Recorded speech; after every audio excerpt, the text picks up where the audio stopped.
Salam kemanusiaan. Assalamualaikum warahmatullahi wabarakatuh. Perkenalkan, nama saya Anissa Almeida dengan NIM 0306223162 PGMI 5 semester 5. Izinkan saya mengaji Anda semua untuk menjelaskan video yang berjudul donor darah.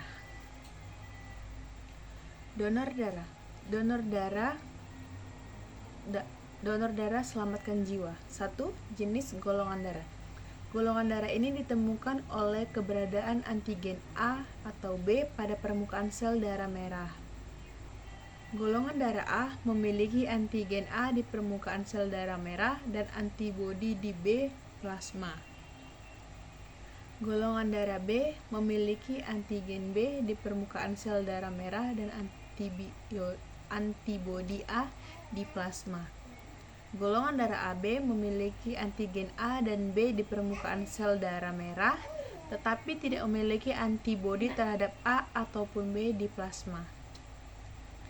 Golongan darah O tidak memiliki antigen A atau B di permukaan sel darah merah, tetapi memiliki antibodi A dan B di plasma. Fungsi darah. 1. Transportasi, mengangkut oksigen dari paru-paru ke seluruh tubuh. Yang kedua, mengangkut karbon dioksida dari jaringan tubuh ke paru-paru untuk dikeluarkan. Yang ketiga, mengangkut nutrisi dari saluran pencernaan ke sel-sel tubuh. Keempat, mengangkat hormon dan kelenjar endokrin ke organ tart. Regulasinya: 1. Membantu mengatur suhu tubuh dengan mendistribusikan panas. Kedua, mempertahankan pH tubuh dalam rentang normal melalui water dalam plasma. Yang ketiga, mengatur keseimbangan cairan dan elektrolit dalam tubuh. Perlindungannya, yang pertama, mengandung sel darah putih yang berfungsi dalam sistem kekebalan tubuh untuk melawan infeksi. Yang kedua, mengandung trombosit yang berperan dalam proses pembekuan darah untuk mencegah pendarahan. Yang keempat, homeostasis, membantu mencegah stabilitas lingkungan internal tubuh dengan mengontrol komposisi dan jumlah darah. Kegiatan donor darah. Donor darah sukarela atau DDS, seseorang yang menyumbangkan darahnya secara sukarela tanpa mengetahui untuk siapa. Kemudian, donor darah pengganti atau DDP, seseorang yang diminta untuk menyumbangkan darahnya kepada seseorang dan dia tahu karena siapa darah tersebut diberikan. Siapa yang boleh donor darah? Yang pertama, laki-laki atau wanita yang berusia 18-60 tahun. Yang kedua, sehat jasmani dan rohani menurut pemeriksaan dokter. Yang ketiga, berat badan minimal 45 kg. Yang kelima, kadar hemoglobin minimal 12,5 gram. Kemudian tekanan darah sintolik 100-180 ml/Hg dan diastolik 50-100 ml/Hg.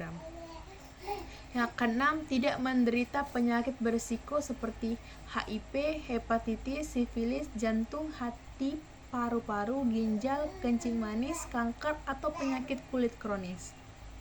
Yang ketujuh, bagi wanita yang sedang haid atau menyusui tidak diperkenalkan mendonorkan darah. Apa yang kita dapatkan setelah mendonorkan darah? Yang pertama, mendapatkan kepuasan batin karena darah yang disumbangkan dapat menyelamatkan jiwa seseorang yang membutuhkan. Kemudian, kesehatan kita menjadi terpantau karena kondisi kesehatan kita yang akan diperiksa secara teratur. Kemudian, membuat tubuh semakin sehat sebab dengan mendonorkan darah, tubuh akan memproduksi darah yang baru. Kemudian, dapat bergabung dalam organisasi PMI untuk menambah relasi atau teman dan berperan di kegiatan kemanusiaan lainnya. Meningkatkan jumlah DDS akan meningkatkan nilai-nilai kesetiakawanan dan peduli sosial. Bagaimana menjadi pendonor? Apapun menjadi pendonor sukarela adalah calon donor datang ke UTD atau unit transfusi darah PMI atau di tempat event-event donor darah sukarela. Yang kedua, calon donor mengisi formulir donor darah yang berisi identitas dan riwayat kesehatan. Yang ketiga, petugas memeriksa kesehatan calon donor darah sesuai syarat yang telah ditentukan.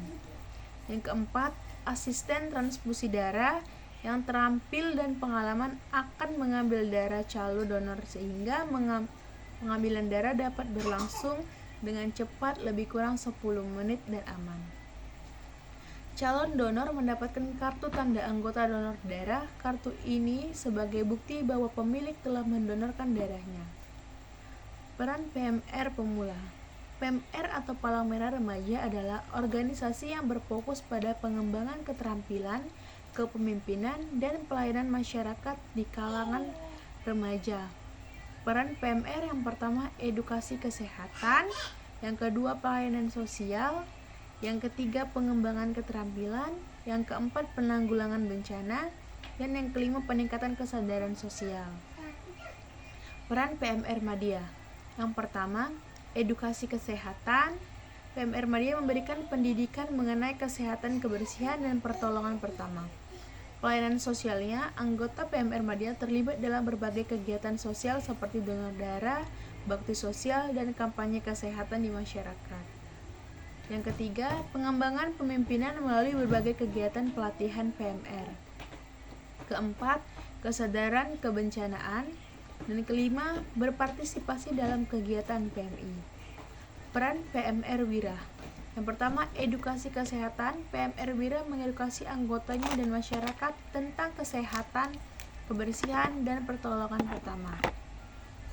Yang kedua, pelayanan masyarakat. Mereka terlibat dalam berbagai kegiatan pelayanan masyarakat seperti membantu korban bencana, mengorganisir donor darah, dan kegiatan sosial lainnya. Pengembangan keterampilan anggota PMR Wira dilatih dalam keterampilan kepemimpinan, manajemen, dan kerjasama tim yang penting untuk perkembangan diri dan karakter di masa depan. Keempat, peningkatan kesadaran sosial. Dan yang terakhir, kegiatan kemanusiaan, mengorganisir dan berpartisipasi dalam berbagai kemanusiaan untuk membantu masyarakat yang membutuhkan baik tingkat lokal maupun nasional. Sekian penjelasan dari saya. Wabillahi taufiq wal hidayah. Assalamualaikum warahmatullahi wabarakatuh.